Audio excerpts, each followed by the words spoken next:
Hello, everyone, and welcome to our LRC Connects Live. And this evening, we will be talking about evangelism and Pentecost 2025. And I'm so excited because we have some very special guests who are expertise in this area, and they are going to share some very important best practices for evangelism. And we're going to talk about Pentecost 2025, which is a highlight for this year for the North American division. So let's get started and bring on our guests. We are so happy to have them here. I am excited to bring them on. Bringing to the stage, we have Pastor Cody Miller. He is our Lake Region Conference evangelist, and he is one who is very vital and important to our conference in training and leading, but also making sure that our churches are equipped in the best way to do evangelism for their particular area, especially for community involvement. And we also have Pastor Henoc Paulicin. He is the pastor of the Hallville Church in Indianapolis, and he has done some dynamic things at that church. I believe you're going to get some great tips from him, and I really hope you stay tuned for the portion where he's going to talk about that. And without further ado, we have our very own Dr. Abraham Henry, who is our Executive Secretary for the Lake Region Conference. And I am sure that you will be blessed by everything that he's going to share, especially about what is coming down the line for Lake Region Conference and Pentecost 2025. Thank you so much, gentlemen, for joining us. I appreciate all of you. What I'm going to do first and foremost, I'm just going to go to each of you individually, and I'm just going to ask a simple, quick question to you, and something harmless, something very easy. And I'll start with Pastor Paulison. Pastor Paulison, what makes you excited about evangelism?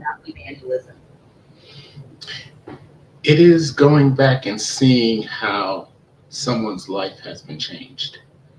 Sometimes you don't see it right away, but when you meet someone that you baptized years later and they're still excited and they remember they're connecting with God through you, it really makes you excited. Awesome.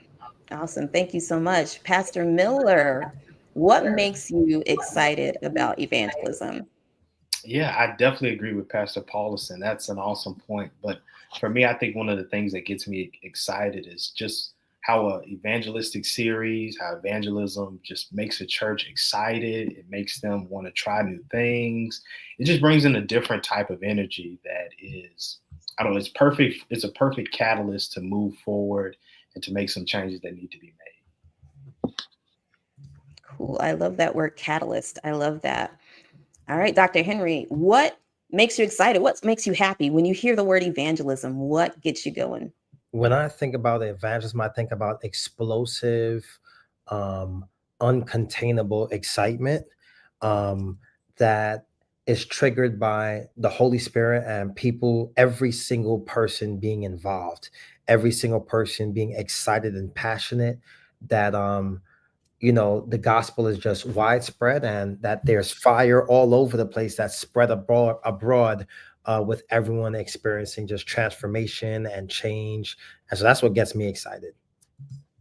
Awesome. Now, there are some keywords that I wrote down that each of you said. One of them was life-changing. Well, it's a compound word, compound phrase, but life-changing, explosive, and catalyst. Now, we know that throughout Lake Region, there's a variety of styles of churches, a variety of ways that we can approach things. And I know each of you has worked in churches with different settings, whether it's urban or suburban, whether it's inner city or more so, from just a church plant. How can churches latch on to evangelism no matter what the setting? Is there a basic idea or ideal that can help churches be excited about evangelism? How can they become a catalyst in their community? How can they become explosive and recharge the members that are there? How can they make changes? Can I answer that one? Sure. Okay. I think one thing that just as a person, I'm not pastoring as of now, but as I look at people like Pastor Paulison and I see what he's doing at his church, some of the initiatives that he's a part of, That's exactly what I would be doing. Getting in the community, serving people. It doesn't always have to be a Bible study per se, but just putting your members in contact with people, getting closer to the individuals in your community. That alone can do so much of the heavy lifting when it comes time to do a reaping series or some type of event. You've already reached your community. You've already built relationships. People know you as more than just that church that doesn't go to church on Sunday. So you built up a rapport in the community. And that's something I think is vital, which I would call them more or less service initiatives. Anytime I'm doing an evangelistic meeting, there always has to be a element where we're getting out, we're picking up trash, we're cleaning up graffiti, we're doing something that people can see us active beyond the four walls of the church. Because it doesn't matter how great your praise is, how awesome your choir is, and all these other things, if the people in the community never experience it. That's very important. Sometimes we always think about evangelism for who we know inside the church, but sometimes it takes stepping out the four walls, like you said. And Pastor Paulison, can you share, you've been doing some innovative things at Hallville, so much so that it's growing into another plant. How did you create an environment or a thought process for your members to encourage them to want to grow? Because I know sometimes some churches are just comfortable. They say that they want to grow, but the growth isn't always evident by their actions. How did you help your church propel from we're just like having church to we want to reach out and do more? For me, I've learned that if you have a vision, your people will get excited. But when I first came to the Hallville Church, one of the things that I brought with me is a desire to serve in the community. And so my question to the church is, if the church burned down tomorrow, would the community care? And if they don't care, what are you prepared to do about it? Because honestly, I feel like if a church is there and has no impact in the community, you really have no business in that community. And so that's the way I operate. I'm also different in the sense that I think outside of the box. We're so used to doing the traditional things, handing out flyers. And I don't know about you, most of the times when I get flyers, it ends up in the garbage. But when you have that's the truth. I'm being honest with you. People give me stuff in the street and I don't respond to it. I don't have a connection with you. I don't have a relationship with you. And if the church only sees you when it's time for evangelism, they kind of know, okay, it's evangelism now. That's why they're coming out. And so it has to be something that we're doing that meets the needs of the community. Because I don't want people running to do what Hallville does, because it might not fit the needs of your community. And it might not fit your church, because if I had a different church, I'd still be outside the box, but I would do different things. I like that you said that. And that leads me into a question for Dr. Henry. You said that what you do at Hallville fits for that community. Dr. Henry, you are seeing the conference from a bird's eye view. And because of the variety of churches in the vast locations that we have, all the way to, a church in Minnesota, we have churches in Milwaukee, Chicago, Detroit, yes, but then we also have churches in the Berrien Springs area. There's just this variety of churches. And what do you say to those who might think that evangelism is one size fits all? Oh man, I would say that every community is different. People are different, cultures are different. And I think we have to be careful about having a one size fits all approach. Evangelism should be custom made. It shouldn't be generic. And I think people should not be afraid to step out of their comfort zone, to try something new. Every single member, every single church has something special to offer. And I think if we're going to win this thing, we need total church involvement. And that's from the young people, that's from the kids, that's from the older folk, and all in between. If I could share something today without veering too far off subject, it's just a call. You don't need a degree. You don't need a PhD. You don't need to be able to speak well. You don't have to be someone who's used to holding a microphone. If you can have a conversation with someone, if you can sit down with someone at the laundromat while Matlock is playing at 4 o'clock in the afternoon, if you know how to hang out and talk with somebody while you wait for the school bus to come, you can do evangelism. And so I'm challenging anyone who's listening today. This is not for someone else. This is not for your church. This is for you. You are the church. And so we are extending that call to you. We're not giving you a decision card. I'm sorry, we're not giving you a decision card for you to fill out. We believe that you've already made that decision. We're giving you a decision card to help somebody else fill out. And so we're inviting you to share your experience and to share your story with somebody. And so every church in a different neighborhood, get to know your neighborhood.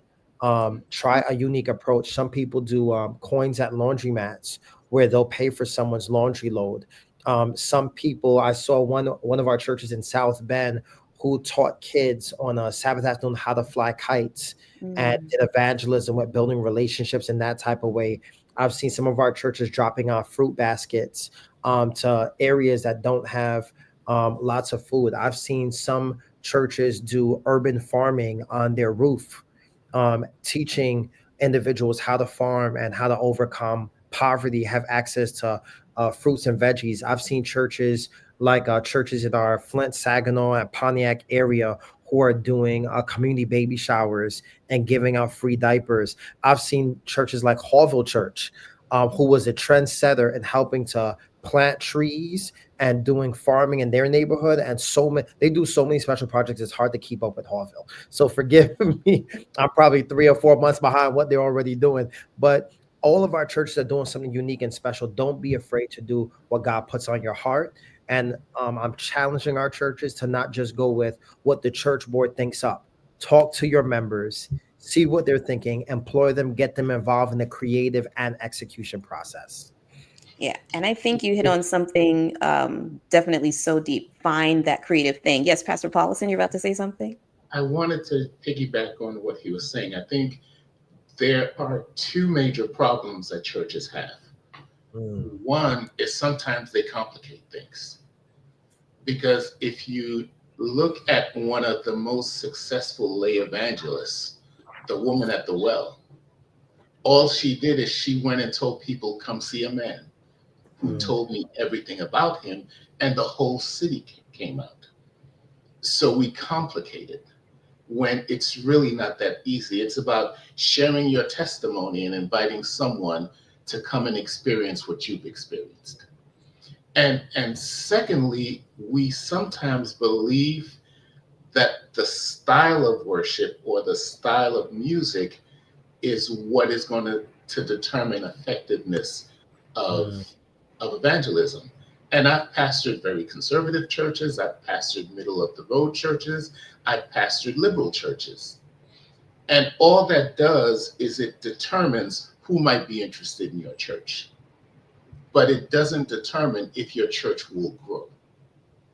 And so you have to be able to know who you are as a church, and because of who you are, who you're going to attract, and then set a plan based on that. And the other thing is, I don't use a shotgun. I use a rifle, because we have decided that these are the people that we're trying to reach. We're not trying to reach everybody, because when you reach everybody, you disappoint everybody.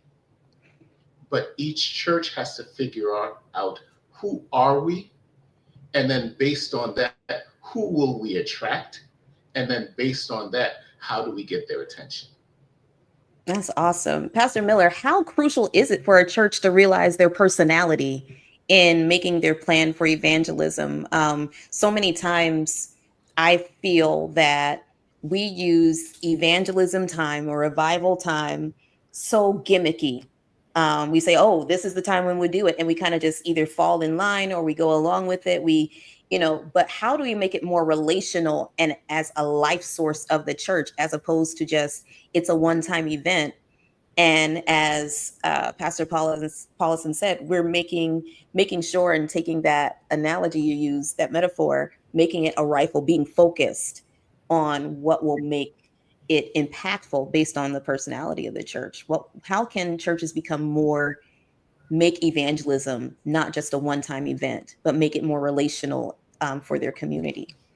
Yeah, I think that's a great question. I think when I'm training churches to do evangelism, I kind of do like Brother Paulison said. He said it's not complicated.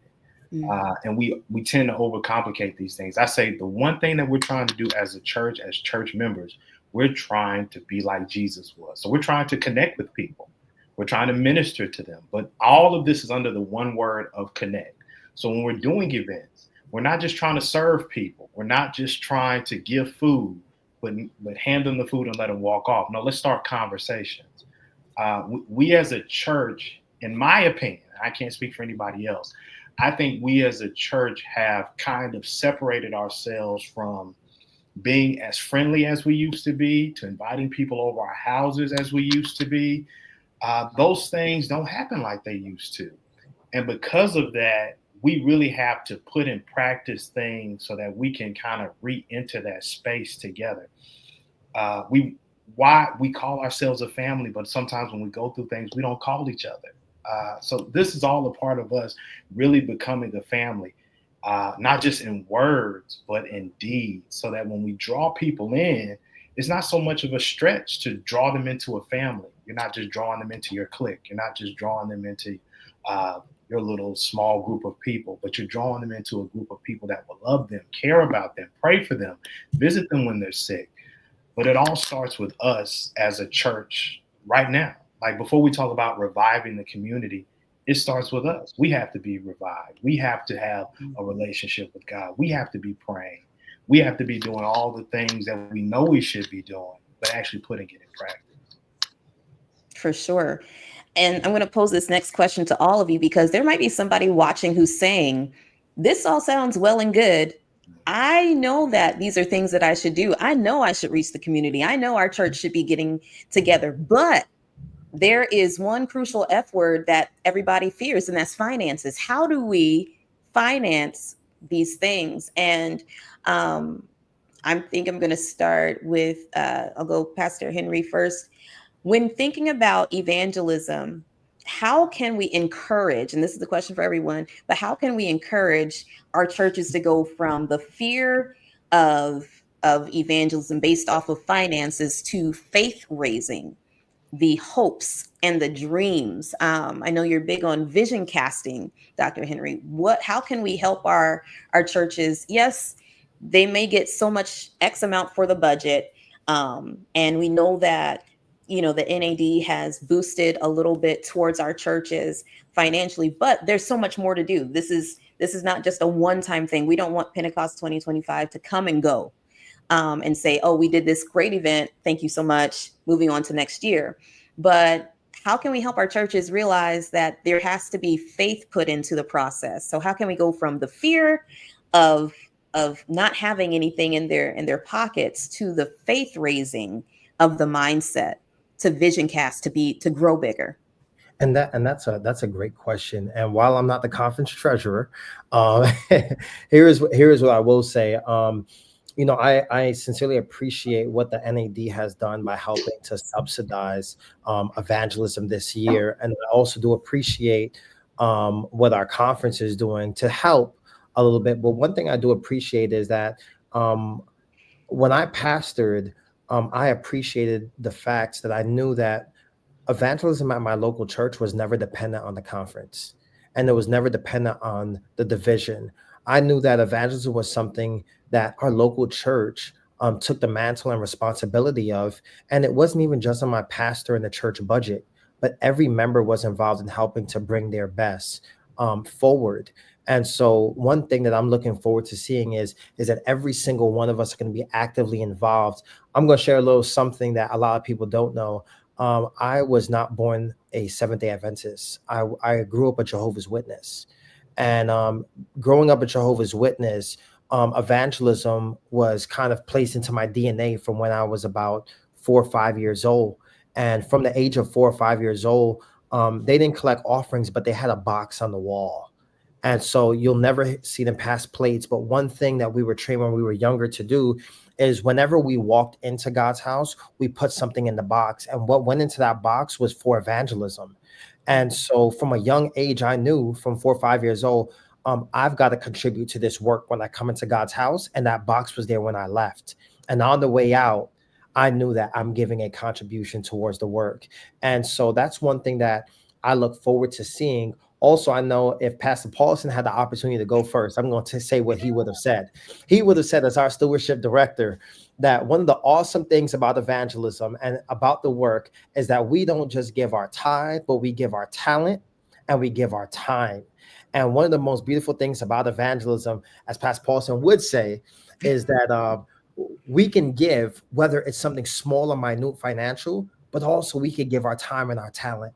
And I believe God specializes in knowing how to do currency exchange, which means whatever we are able to give, God is like one of those boats in the airport where he's able to take what we can give when it's from a sincere place and when it's really something sacrificial, which means that when we give, if it doesn't hurt, it's not sacrificial. So once we know it came from a place of giving from our very best, I believe God knows how to take that so much farther. I've seen churches with $1,000 or $500 baptize 43 people, and churches that have $14,000-$15,000 baptized 2 or 3, because it's not always just about the dollars and cents. It's also about the anointing. It's about unity. It's about togetherness. It's about sacrifice and so much more. I'm not going to take up the time all the time because I know these two gentlemen have so much more to say. Oh, indeed. Pastor Paulison, our stewardship director. Yes. I thank Pastor Henry. He kind of stole some of my thunder, and that's all right. We're still cool. But one of the things two things. First thing that happens is we limit stewardship only to giving to the church, where stewardship is even greater. I think I sent, or I'm about to send, an article for the next newsletter about stewardship as evangelism. We have a responsibility as church members to be good stewards of all of our gifts. And part of that is faithfulness in evangelism. But the second thing that I wanted to point out, since Pastor Henry kind of dealt with that aspect, it is important to have a vision. And I'll explain what I'm saying, but for too many churches, the vision is membership growth and giving growth. And that's not really the vision. That's part of what happens as you're getting to the vision. If your vision is only growing your church membership and only growing your giving, you're missing the boat. Because people will follow you, people will support you inside and outside the church if they buy into your vision. The tree canopy that we built, they spent almost $40,000 on it. It didn't come from my church. There was an organization who bought into my vision. They wrote the grant. They got the funds for me. There's another organization, the American Red Cross, that one you'll know. They wrote a $300,000 grant to help us expand our facility so that we could do more. And they didn't do it because they liked the church. They did it because they liked the vision. Mm. And so we are missing out as a church because we're so used to staying in the traditional model where it was just goals and souls, and that became the vision. No, that is part of what happens while you're doing the vision. And as long as it's all internal, it's all about what's good for us, because growing putting the tree canopy is great for my church, but it also helps the community. And I didn't approach them from the fact, you know what, I need a tree canopy for my church. But I said, wouldn't it be nice to have a place where the community could come and bring their children and sit and enjoy a playground for children 10 years and under? Because all of the playgrounds are for older kids. And so I didn't even have to ask them for money. They came to me and said, we'd like to help you to accomplish that. And so if we just change our focus, not that we're not doing evangelism, not that we're not focusing on giving growth and people growth, but looking at a broader picture of what is our vision for the church, and then how does the other parts fit into the vision. Then when we're selling our vision to the community, you'll be surprised how supportive they are. Selling the vision. Cody, I saw you nodding right along with what Pastor Paulison was saying. What are your thoughts on creating that vision for faith raising at your church, for the churches? Yeah, I think that's just such a critical point. And I think we've been kind of saying this kind of over and over tonight, is that every church is different. And when we tend to put a one size fit all layer over everything, film over everything, churches that could thrive fail because they're just not meeting the needs of their community. They're not seeing the opportunities that they have around them. That's why I say it's so important for you to not just, as a pastor, you started maybe on a Sunday, maybe even on a Monday, you're starting to read your Bible, you're starting to exegete a text. You have to exegete your community. You have to get around your people. You have to see what they're into. You have to see what businesses are around, what opportunities. What happens when you baptize somebody who comes in and they have certain issues?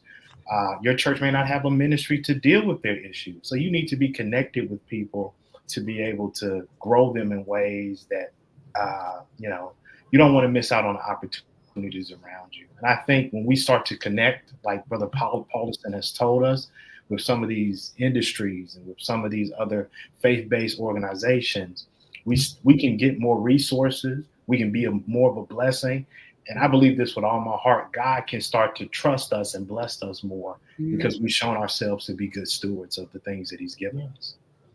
And it seems like it's just going out there and just trying. There might be times where churches might be afraid to just try, or they might be fearful that what they have to offer is not enough. But just the simple. It's deeper than that. And I'm sorry to interrupt, but Lady PT had typed something on there about the need to build relationships. And the problem that we have is our remnant theology creates members who, the longer you are in the church, the more all of your friends are Adventists. And you're more likely to bring someone to the church who is your friend. Because if you invite them, they may not come because they like your church, but they'll come because they're your friend. And so we need to get people to break away from this idea that, we're not of this world. Therefore, we have to stay away from the world. We're not of this world, but we're in the world. And so my next door neighbor is not Seventh-day Adventist. And one of the nights when they had the Pacers game, I went with him to a sports bar. I didn't drink, I had a Sprite. But I met a whole bunch of other people who were there that I would not have met, because I'm not afraid that if I associate with them, that I'm gonna do what they do. In fact, one of them asked me if I'm a reformed alcoholic because I wasn't drinking. Mm-hmm. And I told him, well, it's not good for my body. And so I've made a decision to follow the teachings of the Bible. I never say it's because I'm Adventist. I let them know that this is not good for me. And so that's why I don't drink alcohol. That's why I don't eat pork. I don't make it about, well, I'm Seventh-day Adventist. I wouldn't do it if I wasn't Seventh-day Adventist. And so if we can just get our people to interact more with people outside of the church, we'd have a lot more success in evangelism. Because you can't evangelize people who are already in the church if all of your friends are already in the church. Come That's on. true. Come Yeah. on. Doc Abe? Janine, I'm here raising my hand as if I'm in a classroom. Forgive me, because I'm loving the conversation I'm hearing from my brothers and my sister here. Here's what I love about what was just said from Pastor Miller and from Pastor Paulison. Both of them just highlighted that you are much more effective at reaching people who you know Yeah. and people who you've connected to. One thing is as we spoke about stewardship and finances, one thing that I appreciate are, I know both of these gentlemen are pastors who know their communities. And I think as we get to know not just members in our communities, but we get to know businesses in our communities, it gives us the opportunity of being able to bridge resources as we meet needs. So as we see people, I've seen so many of our pastors get to know the manager at their local Walmart, the manager at their local Costco or Target, maybe someone who leads the food pantry that's up the block or the soup kitchen, maybe someone who serves as a leader at their local YMCA. So as we realize, hey, kids need something to do after school, I'm going to connect them for a free hour of playtime at their Boys and Girls Club or their YMCA. Hey, normally the playground closes at 10 p.m. But I know someone who works at the park who's able to provide me with some special allotted time on the basketball court with some of the young brothers. It gives us opportunities of being able to connect some of these resources. That guess what? Hey, I know churches who may not have the greatest amount of funds, but they have relationships that span all throughout the community, that as they meet those needs, they're connecting with people. And I think we all know the famous phrase that before Jesus bidded them to follow him, he met their needs. I think that starts us at a great place. Yeah. For sure. Everybody knows somebody who knows somebody. And Doc Well, Abe, just like you said. let's begin even closer to home. Yeah. Mhm. I know many of the people who live in the homes around the church. How could I be in a church and I don't know anyone who lives around the church? Now, they haven't come to my church yet. Mm. But when they see me, we say hi, we talk. I know about their kids. I know what's going on. And I think it begins there. And we're also in July, we're going to bring the service outside so that they can see what we're doing inside the church. And maybe some of them will come and worship with us outside. But we have to get to know the community. And I started meeting them because some of their kids were playing football in our yard on the Sabbath. I didn't stop them. In fact, I threw the ball with them a couple of times. And they introduced me to their mom. And their mom introduced me to her sister who lived down the block. And the sister introduced me to the two neighbors. So I know pretty much everyone who is in the direct vicinity of the church. And it begins with that. And when we have Pentecost 2025, I'm going to invite them. Why? Because I didn't just talk to them when it was evangelism time. I talk to them all the time. And so it's not having the same effect. And I think if churches start doing just that, get to know the people who live right across the street from you, who is walking distance from you. We're going to be doing prayer walking and assigning people to certain blocks. And eventually they're going to start recognizing people, and people who want prayer, we're going to stop and pray with you and take notes so that if they tell me that they have a daughter who is sick, next time we go, how's your daughter? How's she doing? And doing things like that, I think is much more effective than giving a flyer or a mailer, which probably will end up in the garbage can. Yeah, definitely. Just being real, just being creating those relationships in a very natural, organic way, walking down the street. I always say to myself, it would be a shame that we get to the point where it's fight or flight, time of trouble, all those things. And the people around our churches are saying, you knew about this. Why didn't you say anything? Or why wasn't anyone talking to me about these things? Why didn't anyone tell me? So I think it's a cruel and crucial disservice when we don't get to know our neighbors around our churches. Pastor Miller, I was going to ask, you know, there are so many tried and true methods of evangelism. There are so many old school methods of evangelism. In fact, Pastor Paulison used the words goals for souls. I mean, to the point where it felt like competition. I'm a PK, so I remember when, it was like evangelism time and the pastors have to come around and say how many souls they won and everything like that. And it felt more competitive and almost pressurizing to them, I'm sure. But there's a lot of old school methods. And we're seeing now that one of the main methods that work well is relational evangelism. What are some methods to you, old school methods that may not work well in this day and age? I think a method that doesn't work well at all is tracts. That's just my opinion. I think that's anti-relational. You give somebody a tract, you pretty much run the other way. I think that I've never seen that I've never seen it actually translate into membership, baptism, Bible study. Maybe somebody else can have a different experience. But for me, that is an old school method that does not really track well in modern times. You would be better to send somebody something electronically than to leave that somewhere and hope somebody sees it, because I get stuff in the mail and like Brother Paulison says, it's in the trash the next hour. So I think we ought to be thinking about that now more than ever. How can we we need to be the track and not leave the track. We need to speak up. You don't have to leave something telling somebody about a Sunday law or about unhealthy foods. You have to live that life and be ready to speak up when the opportunity presents itself. I like that.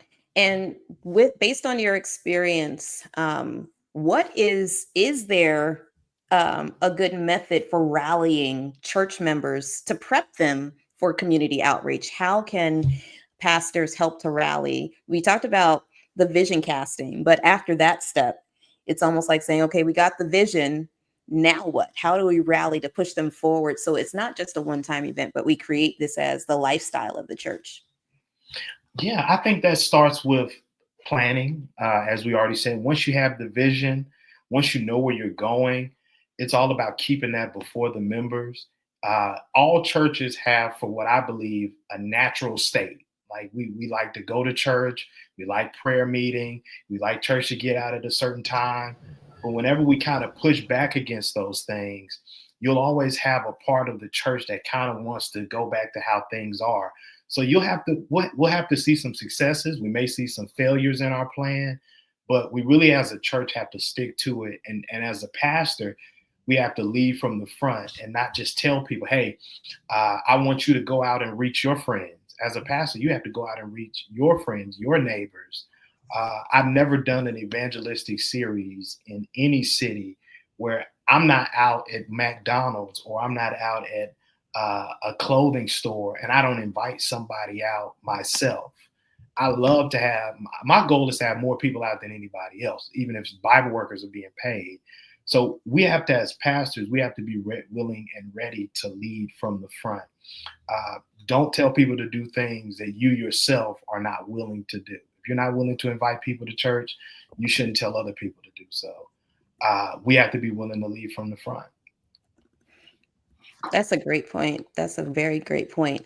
I know that you mentioned our Bible workers who are crucial in helping to make sure that they kind of carry along and they're kind of like the heralds to the community and they kind of go ahead of some of our evangelistic meetings and everything like that. Now, there are some people who might be hesitant to be Bible workers. They say, well, I know my Bible, but I'm not really sure how I can just approach somebody and begin to, teach them certain lessons. And of course, there are different programs, Bible study programs.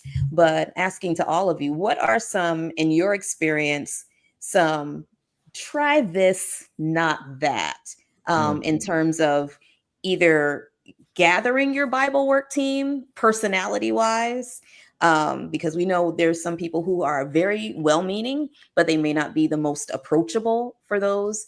And then there's also those out there who are timid and afraid. What are some try this, maybe not try that, when working to gather your Bible working team?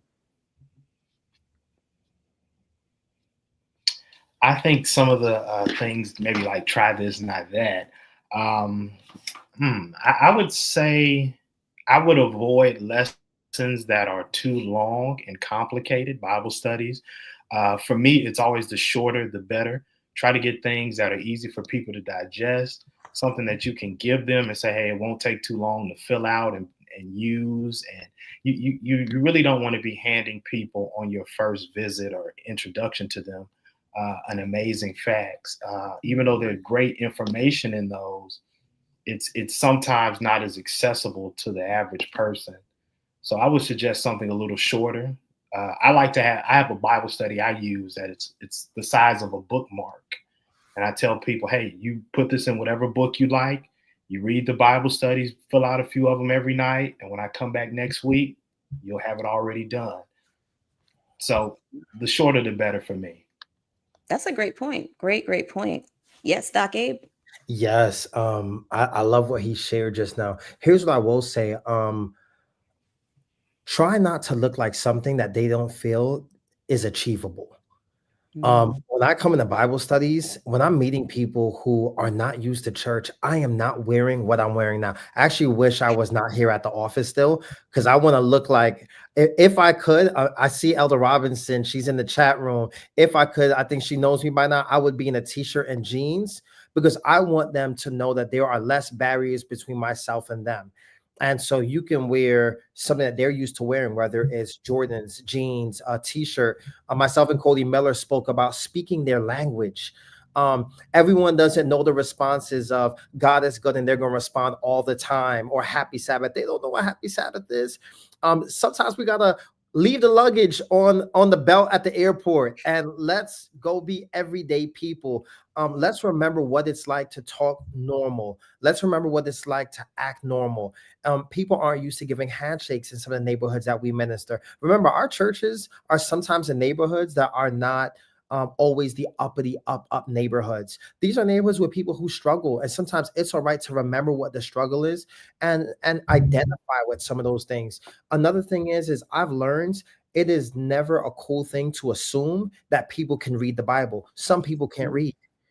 And so I've learned when I've come into these environments, sometimes people have short attention spans. When they're not ignorant, they're not stupid, they're brilliant minds, they're smart people, but not everybody has access to these kind of things. So when I go in like Pastor Cody Miller just said, I'm going to try to drop something in about 10 minutes. I'm going to bring something that they're going to enjoy. Some of them don't want you in their homes. I've done Bible studies on the ledges of people's bathtubs when you're in the hood of all hoods. And I'm going to speak as normal as I can, because I'm speaking to the heart of Lake Region people. I'm not afraid to bring them to Starbucks. Yes, Starbucks, and have a soy chai latte, sit on the outside, and I'm going to give you something. We're going to break down this word in about 10 minutes. And I'm going to show it to you on my phone, because they're attracted and used to, this is a TikTok generation. And so it might be a digital Bible study. It might be a 2-minute video, and we're going to connect with that. And we're going to vibe on that video. And I'm going to share 1 or 2 texts, because Rome wasn't built in a day, and it's not a sermon.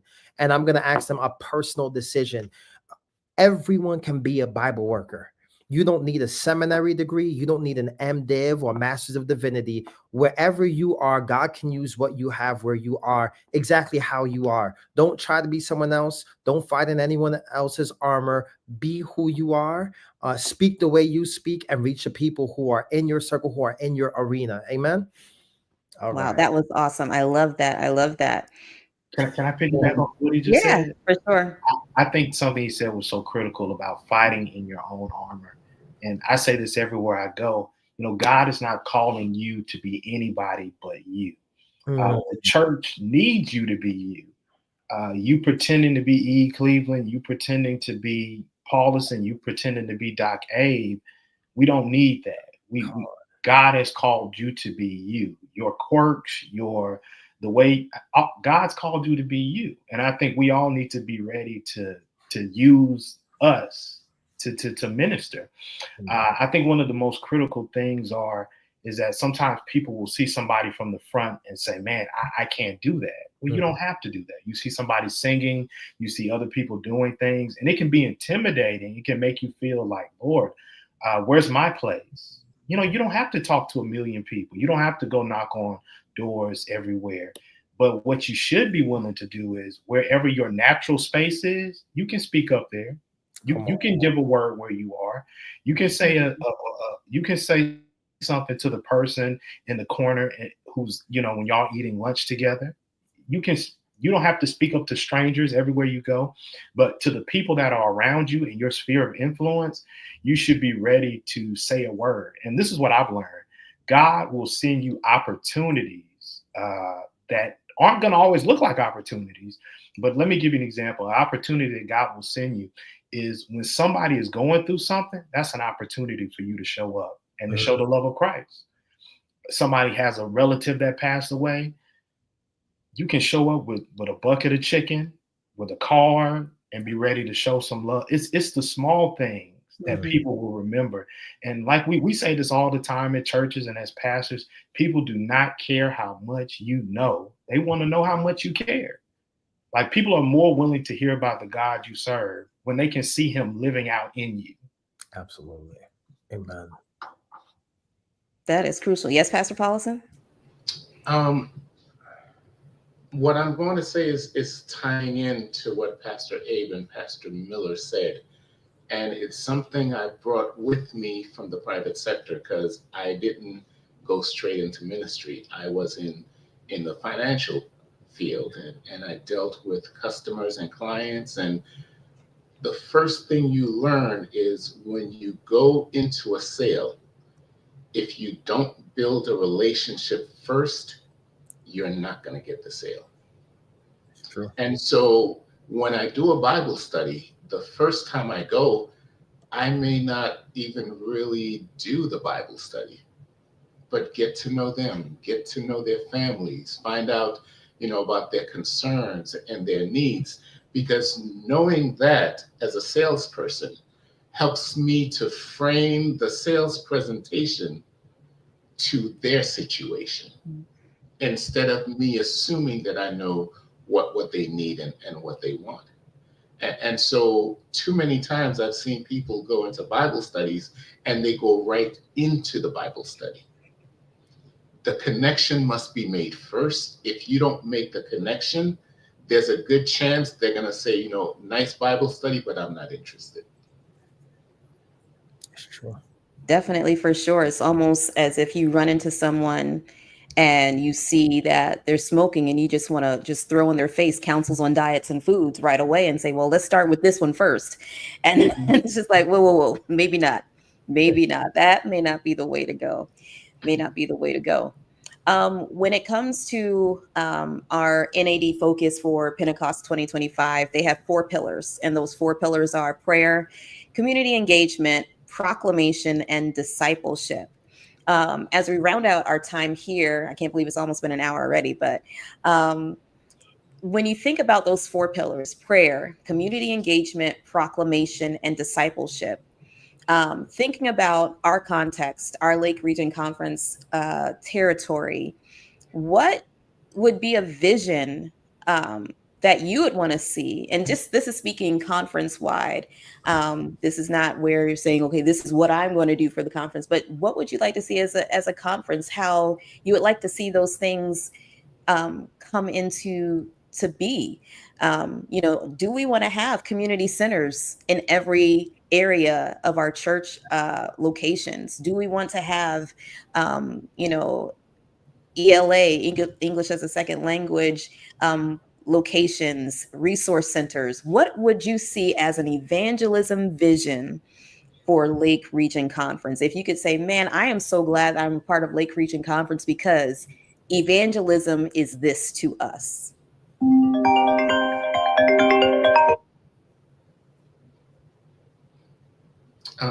Pastor Abe, do you want to start first? No, you can go ahead, Doc. Sorry about that. For me, one of the first of the four, because all four are important, would be discipleship. Sometimes we do well at baptizing folks, but we don't do well at keeping them because we baptize them and we don't disciple them. And so we have a revolving door where people come in the front door and then a year later they've slipped out the back door. And if they slip out the back door, it's going to be much harder the second time to bring them in again. And so for me, the most important part to focus on is the discipleship portion. That's awesome. Yeah. I never thought of it that way. You know, it's harder for someone to kind of reconnect with someone who slipped out the back door than the front. That's a great point. So vision for Lake Region. I love Lake Region because this is our vision for evangelism. Cody or Doc Abe? Yeah, so I think one of the pillars that kind of stood out to me, and we're talking about specifically things that could be done evangelistically to make our churches that we would be really proud of in Lake Region. Yeah. I think on that note, something that I would be really proud of is if we as a conference would start looking less towards metrics and more towards ministry. And what I mean by that is less looking at small time investments, because I'll be honest with you, when you do a revelation seminar, a crusade, an evangelistic meeting, that's a small investment in the community. It's a 2-week meeting, generally 2 to 3 weeks. But if we could be doing stuff more weekly, if something was going on every week, something was going on, if not every day, we'll be making deeper community with the people in our neighborhood.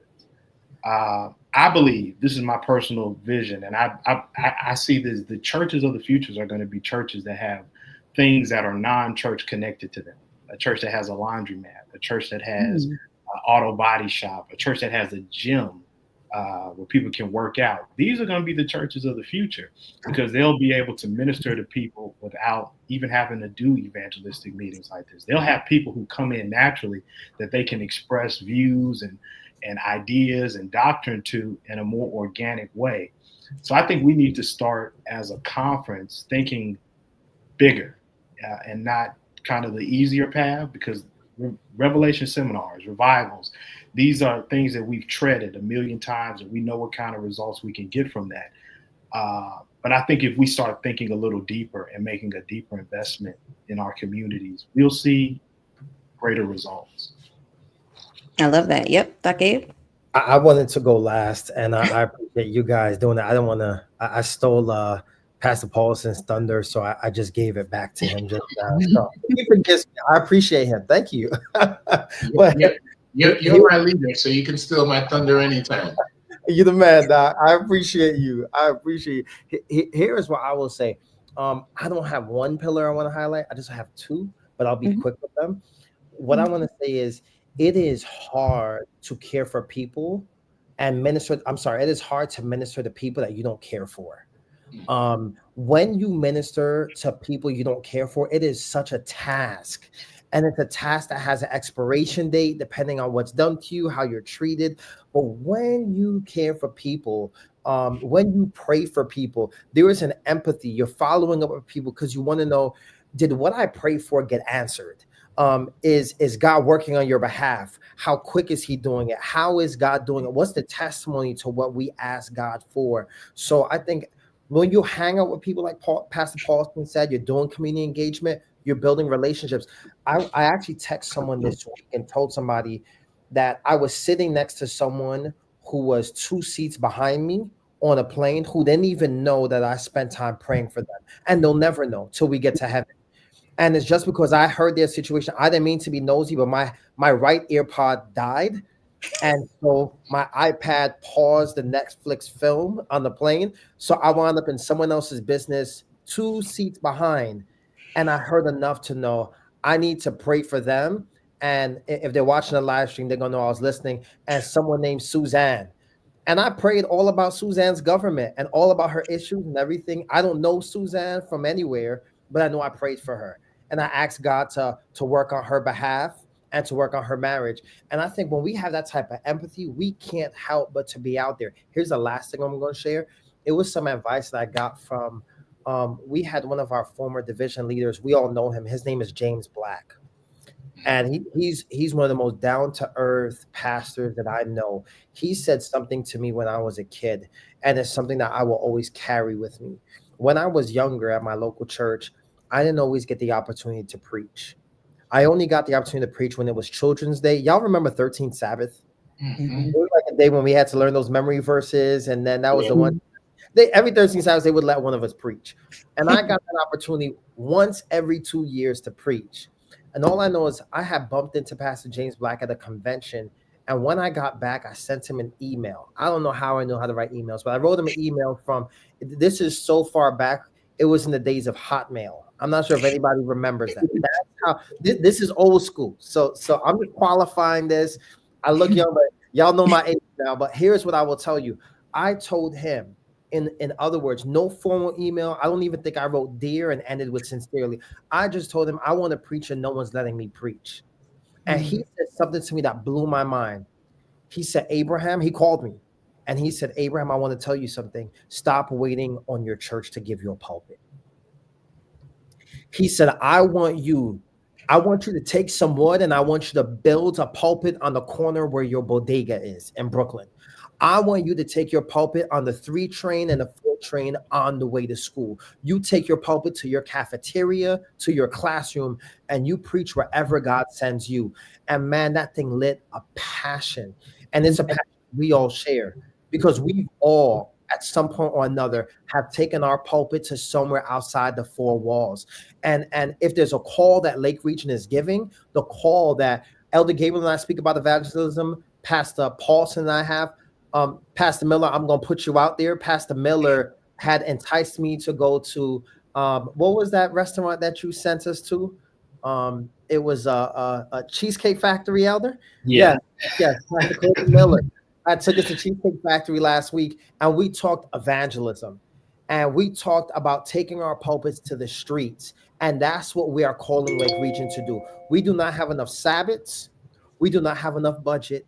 We don't have enough pulpits to go around. The worry is that if we only have 111 churches, we only have 111 pulpits. But if we all walk away with some wood and we go to the spiritual Home Depot and we build some pulpits, we can have 31,000 pulpits all around this conference, and we can wrap up this work in this territory. And so we're making the call together. Join us in building pulpits, and let's take it to where God calls us to, and win as many people as we can. That's the call. I love it. I love it. 31,000 pulpits, because everyone can be a part. It doesn't take having to say, I'm a pastor, I'm this ministry leader at the church.